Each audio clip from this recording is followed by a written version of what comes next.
Students, मैंने last video में आपके साथ डिस्कस किया था कॉन्फ़िगरेशन ऑफ मोनोसैकेराइड्स, ठीक है। और जिसमें मैंने आपको बताया था कि जब भी आपने मोनोसैकेराइड्स की कॉन्फ़िगरेशन की बात करनी है तो उसको आपने ऑप्टिकल एक्टिविटी से कंफ्यूज नहीं करना है।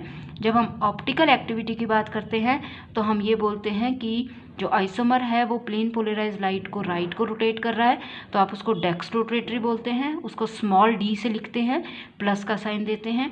और जब कोई आइसोमर प्लेन पोलराइज लाइट को लेफ्ट को रोटेट करता है तो आप उसको लीवर रोटेटरी बोलते हैं, आप उसको माइनस साइन से देते हैं या स्मॉल एल लिखते हैं।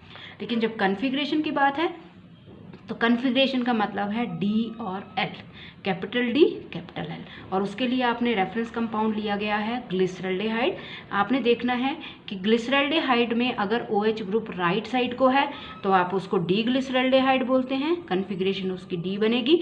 और अगर OH ग्रुप लेफ्ट साइड को है तो उसकी कॉन्फ़िगरेशन एल बनेगी। दैट मीन्स ग्लिसरल्डेहाइड के दो आइसोमर्स बनेंगे on the basis of configuration. क्यों बनेंगे ग्लिसरल्डेहाइड के दो आइसोमर्स? क्योंकि आपको पता है कितने स्टीरियो सेंटर हैं ग्लिसरल्डेहाइड के पास, एक स्टीरियो सेंटर। तो जब एक स्टीरियो सेंटर है तो कितने आइसोमर बनेंगे? दो, ठीक है। एक बन गई डी फॉर्म, एक बन गई एल फॉर्म, राइट। तो यहाँ हम बात कर रहे हैं configuration of D series of एल्डोजिस।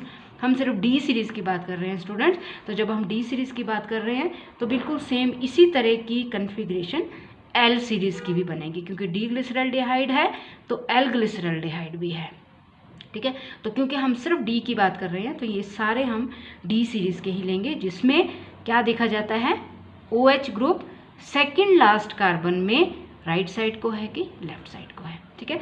तो अब आपके सामने है डी ग्लिसरल्डेहाइड में क्यों इसको डी बोला? क्योंकि OH group is on right side, तो आपने इसको डी ग्लिसरल्डेहाइड बोला। आपके पास एक स्टीरियो सेंटर है तो कितने आइसोमर बनेंगे इसके? दो, ठीक है। एक बना आपका अरिथ्रोज, एक बना थ्रियोज, तो ये डी के बने।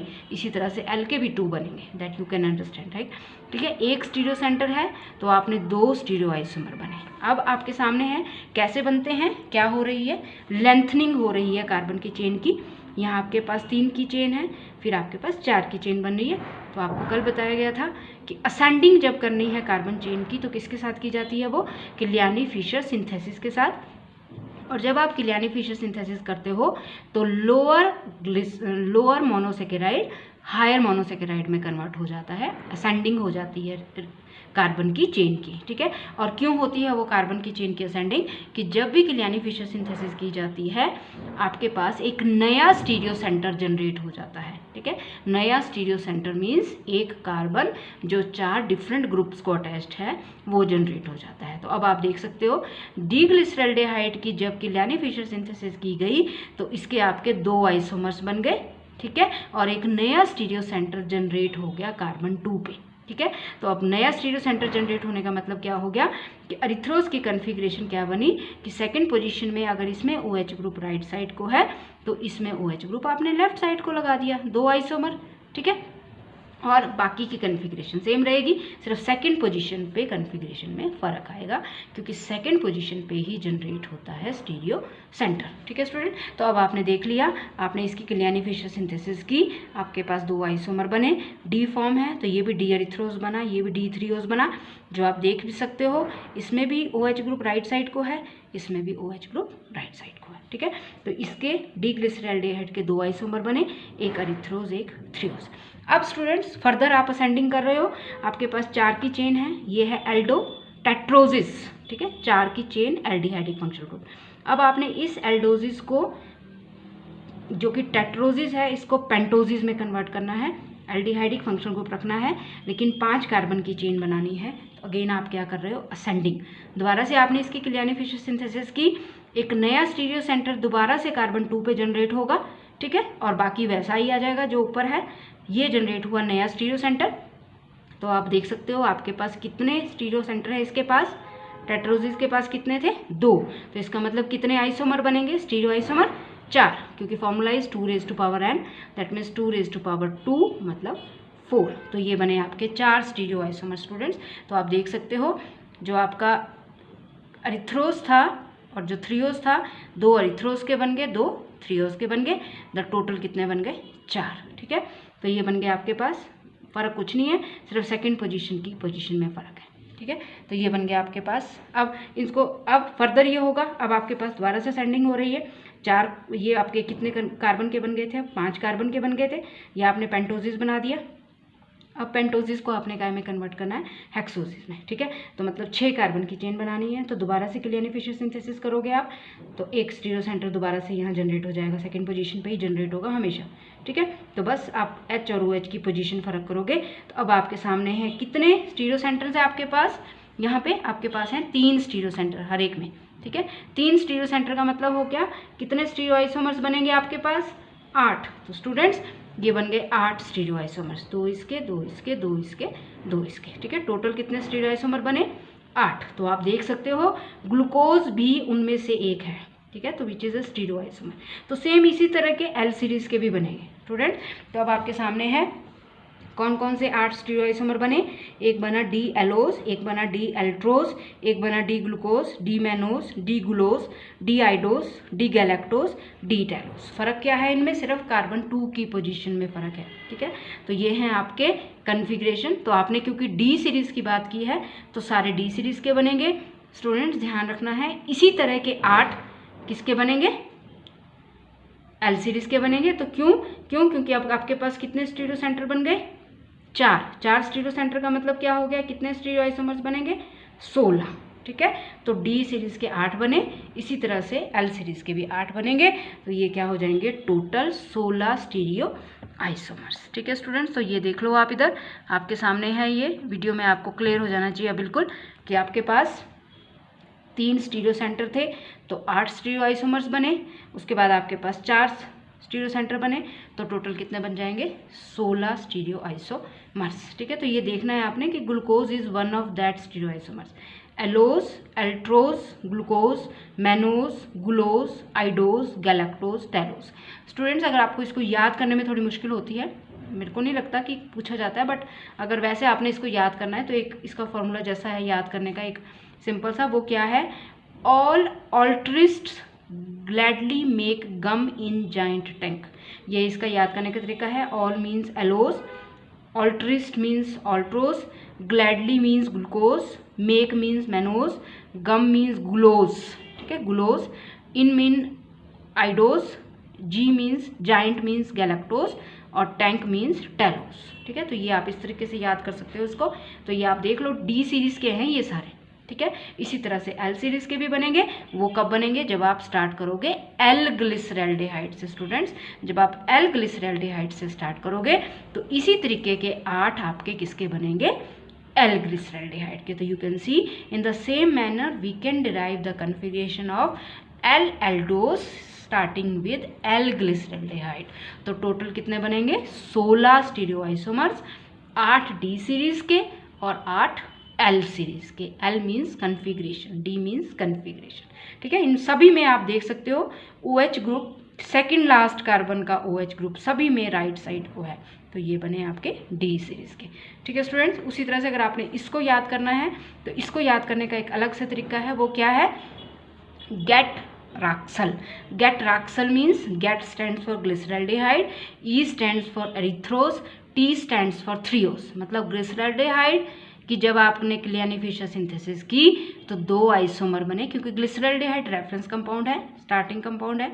जब आपने इसकी क्लियरली फिशर सिंथेसिस की तो आपके पास 2 आइसोमर बने इसके, एक अरिथ्रोज बना, एक थ्रियोज बना, ठीक है स्टूडेंट। अब जब आपने अरिथ्रोज की तो फिर आपके पास 2 बने, एक बना राइबोज, एक बना अरेबिनोज। और जब थ्रियोज की तो एक बना आपके पास जाइलोज और एक बना लाइगोज, ठीक है स्टूडेंट्स। तो ये आपने देख लेना है, एक बुक में बना है आपका ये टेबल जैसा।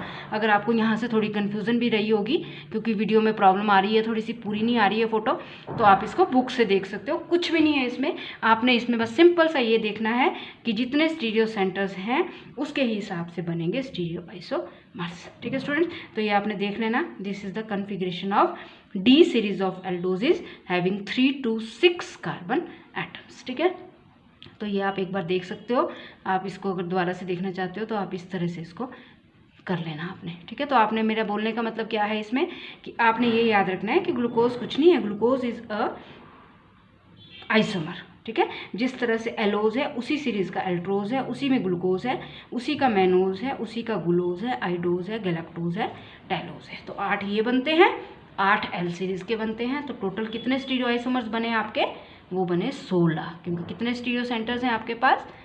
4 स्टीरियो सेंटर्स हैं, तो नंबर ऑफ स्टीरियोआइसोमर्स बन गए 16। ठीक है, तो ये फॉर्मूला मैंने लिख दिया आपको। अगर याद करना है आपने तो आप इस तरीके से याद कर सकते हो, राइट। अब नेक्स्ट जो हमने करना है वो है कन्फिग्रेशन होगी। अब हमने करनी है जो आपके सिलेबस में दी है, that is absolute configuration of D glucose. ठीक है, अब हमने एब्सोल्यूट कन्फिग्रेशन करनी है जो आपके सिलेबस में दी हुई है ग्लूकोज की। ठीक है, डी ग्लूकोज मतलब कन्फिग्रेशन इज डी, ग्लिसरॉल्डिहाइड के with respect to second last carbon का OH देखेंगे आप, राइट साइड को है, तो वो डी ग्लूकोज बन गया। ठीक है, तो ग्लूकोज आपने देख लिया कैसे बना आपके पास, क्या है ग्लूकोज। ठीक है, स्टीरियोआइसोमर है ये एक, राइट। इसी की सीरीज में अल्ट्रोज आएगा, इसी में एलोज आएगा, इसी में मैनोज आते हैं, इसी में ग्लूकोज आते हैं, राइट। अब जब मैं एब्सोल्यूट कन्फिग्रेशन की बात करती हूँ तो आपको पता है जब मैं ग्लूकोज की बात करती हूँ, कोई ग्लूकोज क्या है? Glucose is aldohexose. एल्डोहेक्सोज क्यों है ग्लूकोज? क्योंकि ग्लूकोज में एल्डिहाइडिक फंक्शनल ग्रुप है और कार्बन चेन कितने की है? 6 की है। रिपीट कर रही हूँ दोबारा से, जब 6 की कार्बन चेन बन रही है तो आपके पास 4 कायरल सेंटर्स बनते हैं, कार्बन 2 से लेके कार्बन 5 तक 4 कायरल सेंटर बनते हैं। तो इसका मतलब स्टीरियोआइसोमर्स कितने बनेंगे? 16। 16 कैसे बनते हैं? वो 8 पेयर्स में बनते हैं। ठीक है, 8 पेयर्स के एनेंशियोमर्स बनते हैं आपके। अगर आपने कन्फिग्रेशन की टर्म में बोलना है तो डी कन्फिग्रेशन के 8 और एल कन्फिग्रेशन के 8, और अगर एनेंशियोमर्स की टर्म में बोलना है ऑप्टिकल एक्टिविटी की टर्म में तो आप बोल सकते हो डी आपके 8 आपके डेक्स्ट्रोरोटेटरी बनेंगे और 8 आपके लिवोरोटेटरी बनेंगे। ठीक है, लेकिन दोनों को कंफ्यूज नहीं करना है।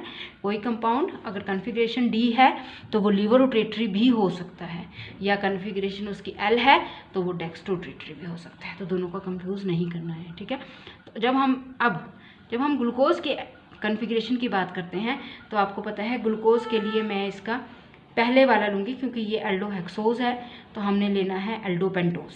ठीक है स्टूडेंट्स, हमने लिया एल्डोपेंटोज, एल्डिहाइडिक फंक्शनल ग्रुप, 5 कार्बन की चेन। तो मैंने कौन सा लिया? D arabinose. तो आप देख सकते हो कन्फिग्रेशन इज डी, क्योंकि मैंने डी ग्लूकोज बनाना है, लेकिन इट इज़ लिवोरोटेटरी। ठीक है, तो कन्फिग्रेशन को ऑप्टिकल एक्टिविटी से बिल्कुल अलग रखना है आपने। अब आपने लिया एल्डोपेंटोज और मैंने जब इसको एल्डोहेक्सोज में कन्वर्ट करना है स्टूडेंट्स, तो आपके दिमाग में एकदम से आएगा मैं असेंडिंग करूंगी, और वो असेंडिंग कैसे करूंगी? मैं बाय किलियानी फिशर सिंथेसिस। तो मैंने एल्डोपेंटोज लिया, हमने उसकी किलियानी फिशर सिंथेसिस की। स्टूडेंट्स, मैंने आपको बताया था जब हमने किलियानी फिशर सिंथेसिस डिस्कस की थी कि जब भी आप असेंडिंग करोगे तो एक नया स्टीरियो सेंटर जनरेट हो जाता है, और वो कौन सी पोजीशन पे जनरेट होता है स्टूडेंट्स? सेकंड पोजीशन पे। ठीक है, तो एक स्टीरियो सेंटर ये जनरेट हो गया, तो 2 आइसोमर बन गए। 2 आइसोमर क्यों बने? क्योंकि एक में OH ग्रुप आपने इस साइड को रखा तो दूसरे में OH ग्रुप इस साइड को रखा। ठीक है, तो बोलने का मतलब है कि जब आपने एल्डोपेंटोज की किलियानी फिशर सिंथेसिस की तो आपके पास एक नया स्टीरियो सेंटर जनरेट हुआ और आपके 2 आइसोमर बन गए।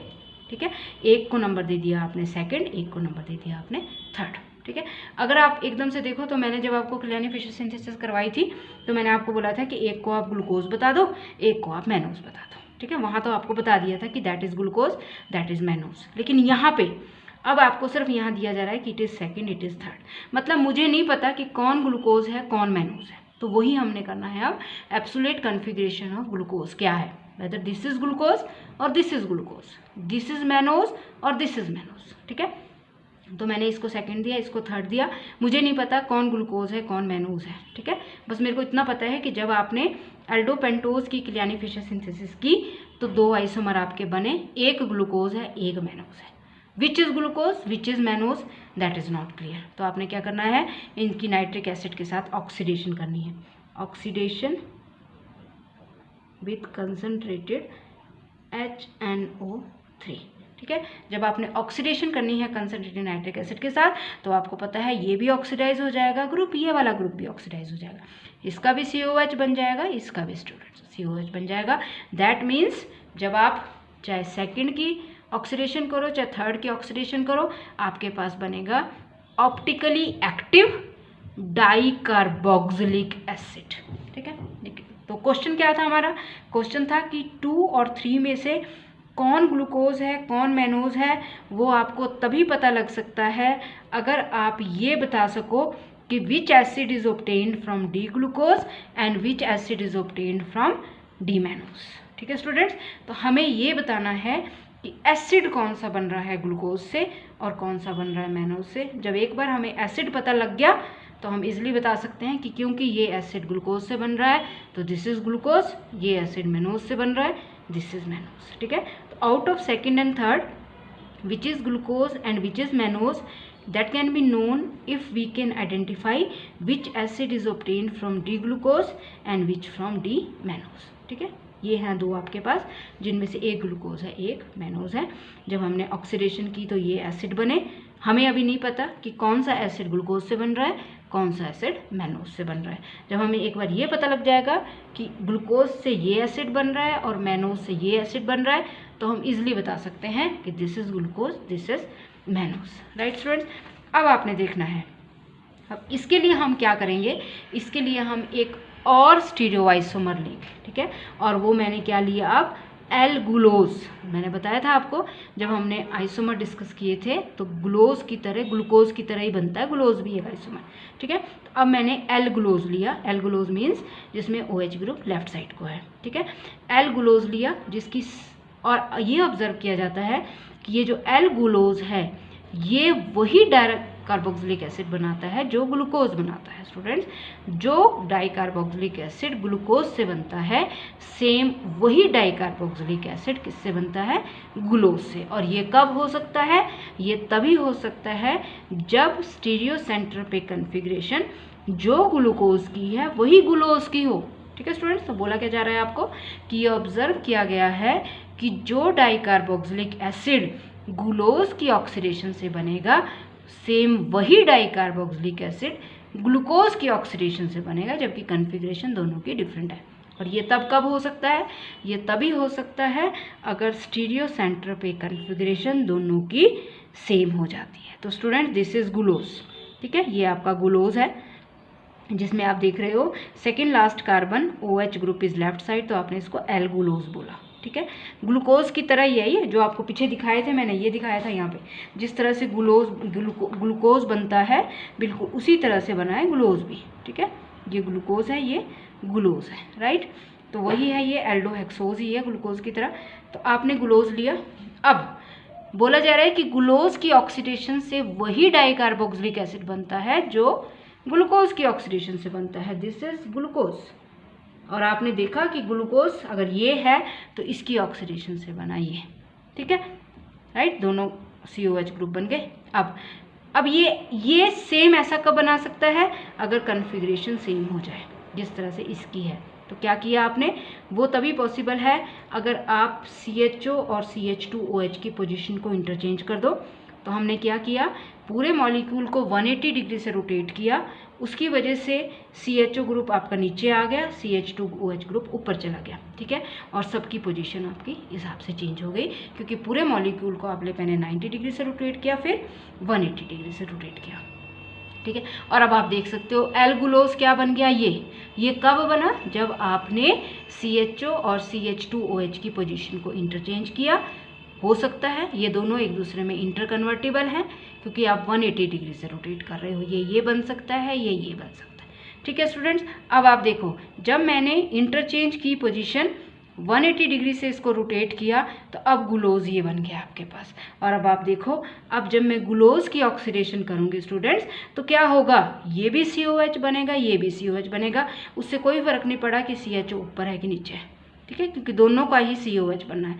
तो ये COH इधर चला गया, ये COH इधर आ गया, तो और ये डाइकार्बोक्सिलिक एसिड बना, और यही डाइकार्बोक्सिलिक एसिड किससे बन रहा था, ग्लूकोज से। ठीक है, तो बोलने का मतलब है कि जो डाइकार्बोक्सिलिक एसिड ग्लूकोज बनाता है सेम वही डाइकार्बोक्सिलिक एसिड ग्लूकोज बनाता है। तो इसका मतलब आपने पीछे देखा कि क्योंकि यही डाइकार्बोक्सिलिक एसिड ग्लूकोज से भी बन रहा था तो इसका मतलब ये है आपका ग्लूकोज और ये है मैनोज। तो आपने इसको ग्लूकोज बोला, इसको मैनोज बोला।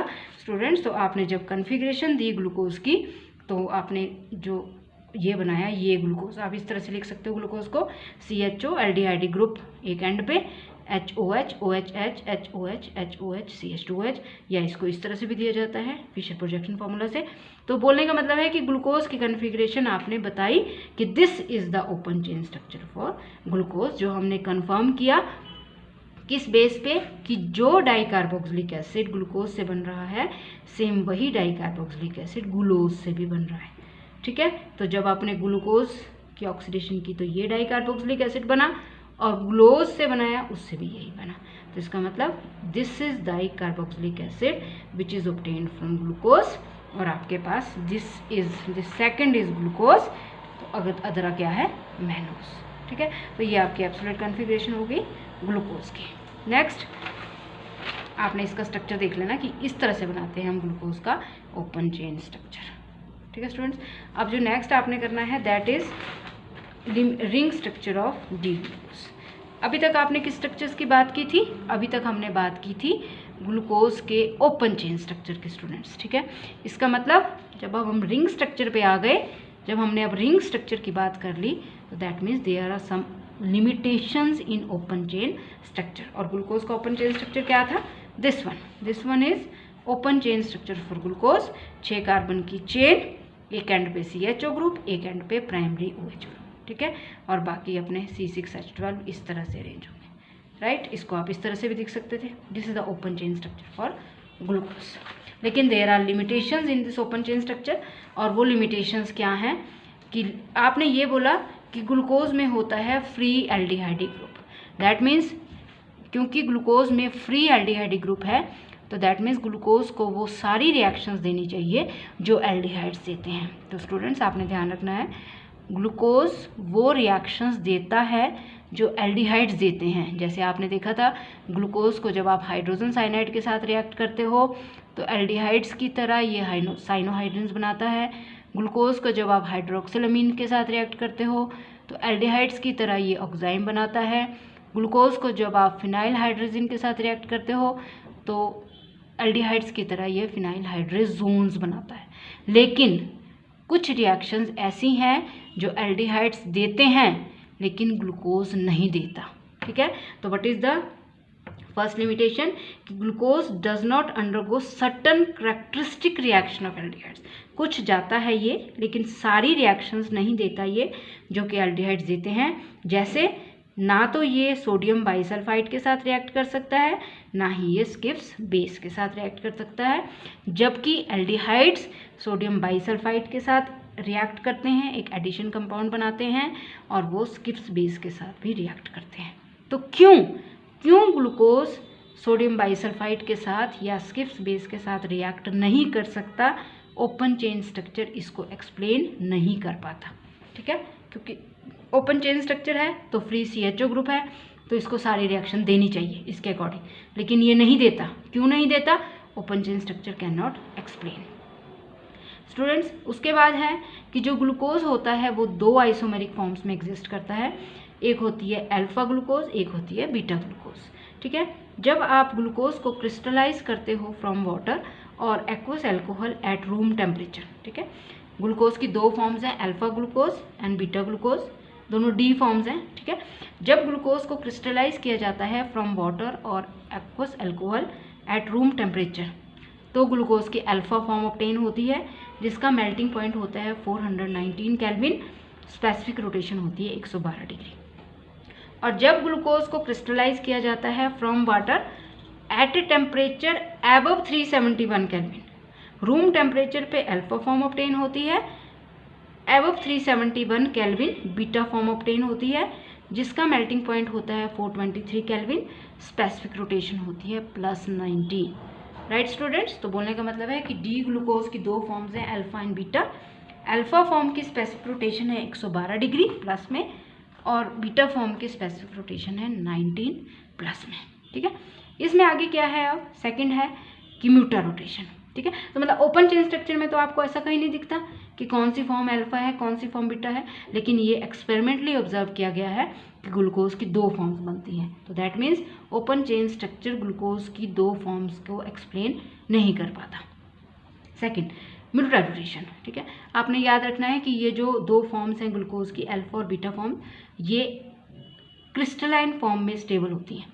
ठीक है। जब तक क्रिस्टल्स हैं ये स्टेबल रहती हैं, लेकिन जैसे ही आप इनको एक्वस सॉल्यूशन में डालते हो तो एक रिएक्शन होती है, और वो रिएक्शन क्या होती है कि अल्फा फॉर्म भी ग्लूकोज की इक्विलिब्रियम वैल्यू को अटेन करती है और बीटा फॉर्म भी ग्लूकोज की इक्विलिब्रियम वैल्यू को अटेन करती है, ठीक है। और जिसको क्या बोलते हैं, म्यूटा रोटेशन। तो क्या है कि जब आप ग्लूकोज की अल्फा फॉर्म को एक्वस सॉल्यूशन में डालते हो तो उसकी स्पेसिफिक रोटेशन डिक्रीज करती है, कब तक, जब तक कि वो 52.7 ना हो जाए, ठीक है। और उसी तरह से जब आप बीटा फॉर्म को ग्लूकोज एक्वस मीडियम में डालते हो तो उसकी स्पेसिफिक रोटेशन इंक्रीज करती है, कितनी, +19 से 52.7। बोलने का मतलब कि दोनों की स्पेसिफिक रोटेशन चेंज होती है, ठीक है, दोनों की स्पेसिफिक रोटेशन चेंज होती है।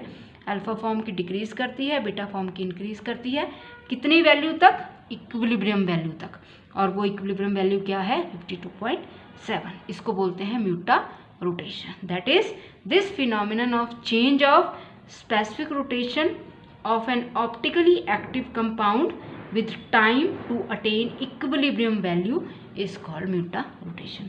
तो अल्फा फॉर्म भी ऑप्टिकली एक्टिव है, बीटा फॉर्म भी ऑप्टिकली एक्टिव है, क्रिस्टलाइन फॉर्म में दोनों स्टेबल हैं, लेकिन जब पानी में डालते हो तो अल्फा फॉर्म भी अपनी स्पेसिफिक रोटेशन को चेंज करती है, 52.7 पे आके स्टॉप करती है, और बीटा फॉर्म भी अपनी स्पेसिफिक रोटेशन को चेंज करती है, 19 से इंक्रीज कर जाती है 52.7 को, ठीक है। This is called mutarotation, that is change of specific rotation with time to attain an equilibrium value, और इक्विलिब्रियम वैल्यू क्या है, 52.7, ठीक है। तो ये कोई भी कंसेप्ट ऐसा था जो ओपन चेन स्ट्रक्चर ने एक्सप्लेन नहीं किया, लेकिन ये सारे कंसेप्ट एक्सपेरिमेंटली ऑब्जर्व किए गए हैं।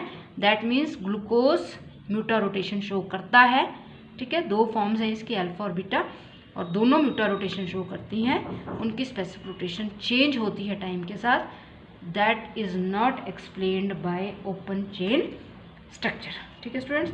अब नेक्स्ट लिमिटेशन है कि जब आप ग्लूकोज को मिथेनॉल के साथ रिएक्ट करते हो in presence of anhydrous aluminium chloride, तो क्या बनता है, मिथाइल ग्लूकोसाइड, ठीक है। When glucose is treated with methanol in presence of anhydrous aluminium chloride, methyl glucosides बनते हैं। तो स्टूडेंट्स, क्योंकि ग्लूकोज की दो फॉर्म्स हैं, अल्फा एंड बीटा, तो यहाँ भी आपके पास दो ग्लूकोसाइड्स बनेंगे, एक अल्फा ग्लूकोसाइड, एक बीटा ग्लूकोसाइड। अल्फा ग्लूकोसाइड जो है, that is alpha methyl glucoside, उसका मेल्टिंग पॉइंट होता है 438 केल्विन, स्पेसिफिक रोटेशन होती है 158। बीटा फॉर्म जो है ग्लूकोसाइड की, उसका मेल्टिंग पॉइंट होता है 380 केल्विन, और स्पेसिफिक रोटेशन होती है -33 डिग्री, ठीक है। और क्या ऑब्जर्व किया गया है कि ये जो मिथाइल ग्लूकोसाइड्स बनते हैं, ये दोबारा से ग्लूकोज और मिथेनॉल बना सकते हैं, लेकिन सिर्फ किस कंडीशन पे, एसिडिक कंडीशन पे। दैट मीन्स एसिडिक कंडीशन पे मिथाइल ग्लूकोसाइड्स बैक ग्लूकोज और मिथेनॉल बनाते हैं, लेकिन अगर कंडीशन एक्वस हैं या एल्केलाइन है तो दिस इज नॉट पॉसिबल, ठीक है। तो ऐसा क्यों होता है, open chain structure can not explain, ठीक है, कि क्यों दो फॉर्म्स बनती हैं और क्यों वो दो फॉर्म्स बैक बना सकती हैं ग्लूकोज एसिडिक कंडीशंस में, और क्यों नहीं बना सकती एल्केलाइन कंडीशंस और एक्वस कंडीशंस में। दूसरे, सबको पता है कि जो आपका ग्लूकोज होता है, क्योंकि उसमें फ्री एल्डिहाइड ग्रुप होता है, तो आप ये बोलते हो कि ग्लूकोज टॉन्स रिएजेंट को भी रिड्यूस कर सकता है, फेलिंग सॉल्यूशन को भी रिड्यूस कर सकता है, ठीक है। और ग्लूकोज क्या शो करता है, म्यूटा रोटेशन। लेकिन ये जो ग्लूकोसाइड्स बने, ग्लूकोज सब कुछ शो करता है, ग्लूकोज म्यूटा रोटेशन भी शो करता है, ग्लूकोज एक रिड्यूसिंग शुगर होती है, वो टॉन्स रिएजेंट को भी रिड्यूस कर सकती है, फेलिंग सॉल्यूशन को भी रिड्यूस कर सकती है। लेकिन ये जो ग्लूकोसाइड्स बने, ये भी तो अल्फा और बीटा फॉर्म में एग्जिस्ट कर रहे हैं, लेकिन ये ना तो टॉन्स रिएजेंट को रिड्यूस कर सकते, ना फेलिंग सॉल्यूशन को रिड्यूस कर सकते, और ना ही ये क्या शो करते हैं, म्यूटा रोटेशन। तो ये क्वेश्चन अराइज होता है कि जब ग्लूकोज म्यूटा रोटेशन शो करती है तो ग्लूकोज के ये जो दो ग्लूकोसाइड्स बनते हैं, अल्फा एंड बीटा ग्लूकोसाइड्स, ये म्यूटा रोटेशन शो क्यों नहीं करते, और ये टॉन्स रिएजेंट और फेलिंग सॉल्यूशन को क्यों रिड्यूस नहीं करते। ओपन चेन स्ट्रक्चर इसको एक्सप्लेन नहीं कर सकता। और लास्ट और सबसे इम्पॉर्टेंट क्या है कि यूवी स्पेक्ट्रम बोलते, ओपन चेन स्ट्रक्चर में आपने फ्री CHO ग्रुप बनाया, फ्री एल्डिहाइड ग्रुप, लेकिन यूवी स्पेक्ट्रम बोलता है कि ग्लूकोज में फ्री एल्डिहाइड ग्रुप प्रेजेंट नहीं होता। इसका मतलब जो ग्लूकोज का ओपन चेन स्ट्रक्चर था वो आपने एलिमिनेट कर दिया और अब आपके पास आएगा साइक्लिक स्ट्रक्चर या जिसको आप बोलते हो रिंग स्ट्रक्चर। और जब आप ग्लूकोज का रिंग स्ट्रक्चर लोगे तो आप देखोगे कि आप इन सारी लिमिटेशंस को एक्सप्लेन करोगे। आप एक्सप्लेन कर पाओगे कि ग्लूकोज कुछ रिएक्शंस देता है एल्डिहाइड्स की, कुछ नहीं देता। वाई? ग्लूकोज 2 फॉर्म में एग्जिस्ट करता है, क्यों? ग्लूकोज म्यूटा रोटेशन शो करता है, वाई? ठीक है, वो सारी चीज़ें हम एक्सप्लेन कर सकते हैं only on the basis of ring structure of glucose. और सिमिलरली क्यों ग्लूकोसाइड्स बनते हैं, 2 फॉर्म्स में एग्जिस्ट करते हैं, और क्यों ग्लूकोसाइड म्यूटा रोटेशन शो नहीं करते, क्यों वो फेलिंग सॉल्यूशन और टॉन्स रिएजेंट को रिड्यूस नहीं कर सकते। ठीक है, तो इसका मतलब क्या हो गया कि ग्लूकोज में फ्री एल्डिहाइड ग्रुप प्रेजेंट ही नहीं होता। तो we will consider in the next video ring structure या जिसको आप बोलते हो cyclic structure of glucose. Students आपने इसको ध्यान से कर लेना। इससे पहले जो मैं कन्फिग्रेशन कराई आपको उसमें आपने पजल नहीं होना है बिल्कुल भी, आपने एक बार इसको पढ़ना है।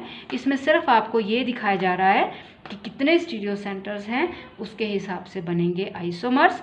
और आप कन्फिग्रेशन बोलोगे जब आप डी सीरीज से स्टार्ट कर रहे हो, तो डी सीरीज से जब आपने शुरू किया तो 8 आपके डी फॉर्म्स के बने, तो 8 आपके एल फॉर्म्स के भी बनेंगे। ठीक है, तो 16 टोटल, क्योंकि 4 स्टीरियो सेंटर्स हैं तो टोटल 16 स्टीरियो आइसोमर्स बनेंगे, जिसमें आपको नाम दिया है allose, altrose, glucose, mannose, glucose, idose, galactose and talose. You need not to remember them. ये सिर्फ आपको एक एक्स्ट्रा करा दिया है मैंने कि आप थोड़ा सा इसको पढ़ लो एक बार कि क्या है ये। ठीक है, तो glucose is nothing but it is a kind of that stereo isomer. Similarly glucose भी कुछ नहीं है, उसी स्टीरियो आइसोमर की एक काइंड है। मेनोज भी वही है। ठीक है, सारे ये एल्डोहेक्सोज है, ये डी सीरीज़ के हैं, इसी तरह से आप एल सीरीज़ के भी बनाओ। ठीक है स्टूडेंट्स, कर लेना इसको ध्यान से आप। Thank you. ठीक है, ये पेज आपका बुक से ही मैंने लिया क्योंकि बनाना थोड़ा मेरे को पेपर में पूरा नहीं बन पा रहा था ये, तो आपने इसको बुक से समझने की कोशिश करनी है स्टूडेंट्स। Thank you.